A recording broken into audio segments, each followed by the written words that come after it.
Hello and welcome to Hank Games Without Hank, where the Swindon Swoodilypooper supporters continue to raise their scarves aloft despite the fact that we are in 7th.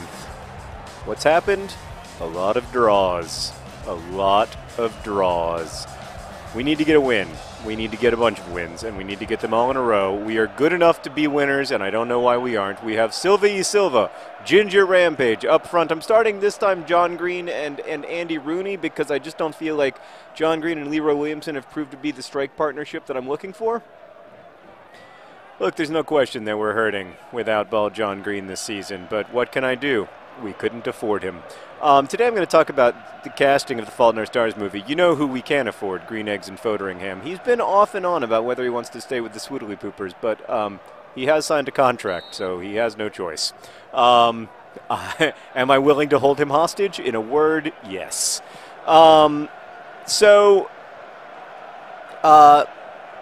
This is being recorded in the past because of my paternity leave. So it may be that more casting has been announced between now and the future. I know some casting possibilities. The interesting thing, I will tell you, is that until... Oh, it's got to be, and it isn't. Until... What? What happened? So is someone getting a yellow card for being not... D-mother flippin' Fox! It's nice to see him getting work, albeit not with Swindon Town. Oh, yeah, that was a yellow card. Who is this referee? So here's an interesting fact about like movie casting in Hollywood. You would think like that these things are decided for months before you find out about them, but in fact they are decided for like an hour. As an example, I saw Ansel Elgort, the man who's been cast as Augustus Waters. I saw his audition maybe 3 days before the casting decision was made, and then I you know, like there were a bunch of calls with various people at the studio and the producers and the director and stuff, and everybody talking about how much they liked Ansel and yada yada yada, and so that happened. Those calls happened, and then the decision, like the final decision that it was going to be Ansel.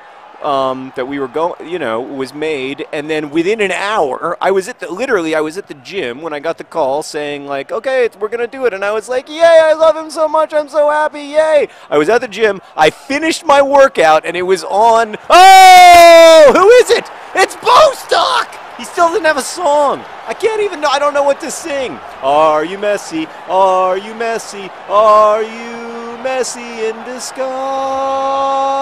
Bostock. How'd he get to be so fast and talented? He scores when he wants. That's another song. That's what I should have sung. I should have sung the scores. Hopefully he'll score again so I can sing that. So, like, yeah, it just happens so fast after the actual decision is made because otherwise it will leak. But yeah, he's offside! That man was offside! Oh, he was offside! Why do I score an early goal, Meredith, and then I give up a goal, and life is full of disappointments. He was clearly unambiguously offside! I was trying to play the offside. I hate this game. So, yeah, so as I record this, Ansel Elgort has been cast as Augustus, and he's really great. I mean, none of his movie work has actually come out yet, so nobody can really have an opinion on him, I guess. But having seen his audition, like, it's just really... Oh, it's in! Oh, he's big, he's tough, he has a brilliant puff. Other John Green. I think Andy Rooney has been good for this strike team, even though he hasn't gotten many touches, because I think he's just attracting the right kind of attention. So, this is good. This is what I wanted. All right, 2-1 ahead. We can go more ahead. This is it. This is when we come out of the doldrums, our mid-season doldrums. He's really great. So he's been cast as Augustus, and the brilliant Shailene Woodley has been cast as Hazel. I can't say enough about both of them, and I can't say enough about them together. Like, together I mean, everybody who saw their audition was just like, wow, they are something else together. There's a great line in I keep saying this to people who ask me about it. Oh God, Green Eggs and Fotheringham. There's a great line in a Philip Roth novel, The Human Stain, where a woman says to a man, the pleasure isn't in owning a person, the pleasure is in having a contender in the room with you. And that's very much how I feel about Shailene and Ansel together. Like, they're contenders in the room with each other, and it's really, really cool. So I have great hopes for that. That the Ultimate Strike partnership, Hazel and Augustus, I think are going to be great. I was onside. You are a liar. You're sorry. You're a filthy, dirty liar. You put that off screen because we both know it was dishonest. You know, there may be more casting by then. Like, I know some, like, casting rumors, but I don't know anything confirmed. So I'm not lying to you when I say, like, I really don't. Oh, that was going to be great, but instead it's not. I really don't know anything other than what you know. Although future probably knows more than present me. But I hope that I hope that the cast comes together really well, and that it's everybody's happy, and that it's, you know, most importantly, that it's people who are committed to the project. The great thing about both Ansel and Shailene is that they really, really love the book. Like, I think. I mean, I got an email from Shailene before any of this even started about how much she loved the book, and I know Ansel considers it one of his favorite books. So it's just, I mean, it's really special that, like, oh, get in the goal! Oh, do the robot! Oh, I got to think of another song for John Green because he scores so much. He deserves 2 songs. He scores when he wants. He scores when he wants. Other John Green, he scores when he wants. I should just call him our remaining John Green, since he's not really other John Green anymore. 3-1 against Southampton.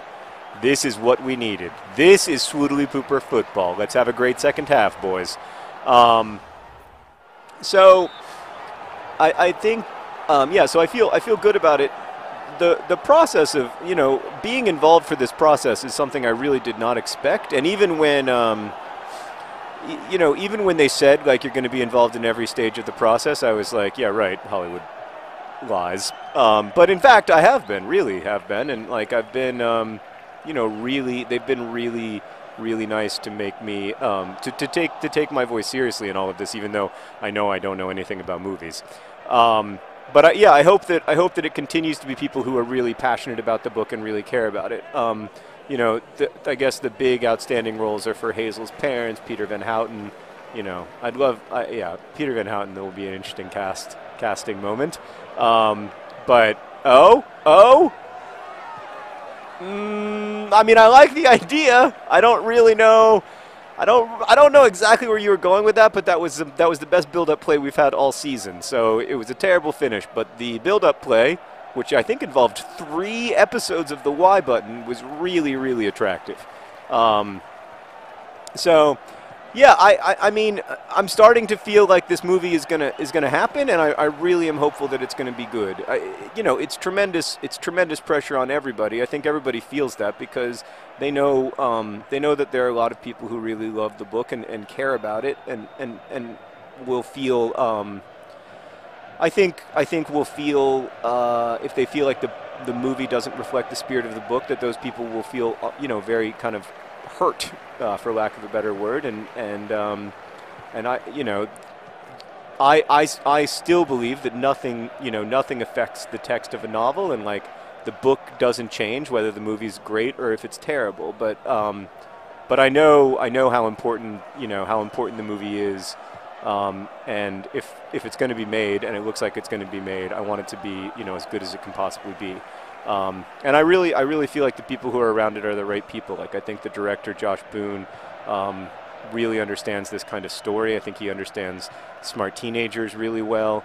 I think once everybody sees his movie Stuck in Love, which I guess is out now, now as you're watching, not as I'm talking about this. So you may have already seen his movie Stuck in Love. Man, the future is magnificent.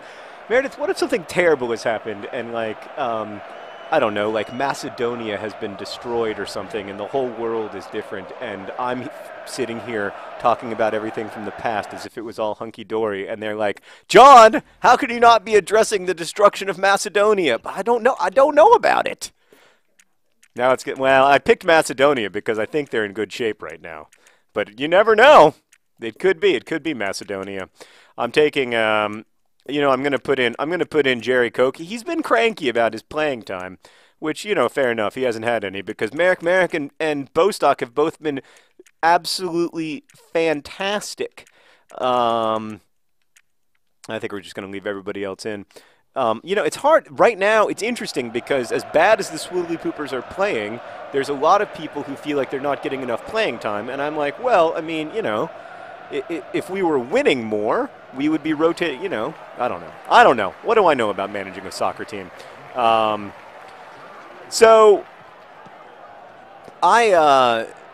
The other thing to remember though is that casting is only like one small part of a movie, and that the way we sort of like what happens when we imagine, person X as Isaac or person Y as Peter Van Houten is not necessarily what they're going to look like or act like. I mean, I think back to when Nicole Kidman was Virginia Woolf in The Hours, and I was like, are you freaking kidding me?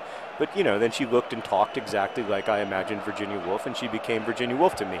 The Liberace HBO movie, Michael Douglas as Liberace? Are you kidding me? Now, the vast majority of people watching the Swoodilypoopers do not know who either Michael Douglas or Liberace is. However, I assure you that was a very strange casting choice. Oh, it had to be, but it wasn't. It wasn't. I believe I've been fouled, and so there has been an injustice, but the world, as usual, fails to bend to my will. Oh, I will say Andy Rooney has had a bit of a tough game just in terms of holding on to possession. That was a great tackle from someone, although it was for nothing in the end. So, like, my general feeling when it... Oh, no! Anything but this! Oh, it worked out perfectly. My general feeling when it comes to all of this stuff is that you kind of have to wait and see. You want to be able to draw conclusions immediately. But unless and until they make a movie and you can judge the movie on its merits, it's hard to say, oh no, it's hard to say X or Y. It's hard to say this is good casting or bad casting because, even if you have, as I have, like even if you have seen the, even if you have seen some of the auditions or whatever, people aren't always the same in auditions that they are on set, and I don't know. I mean, and also like. We all need to accept the fact that we don't know. Oh, he does score occasionally, but no. We all need to accept the fact that we don't, we don't know if a movie's good or not until we see the movie. Thank you for watching. Finally, we are back in the win column. We are saluting our supporters because they stuck with us through our time of trial. Hopefully, we're back up to 6th now, and hopefully we can make a run. Oh, I love to see my opponent squat in shame. Best wishes.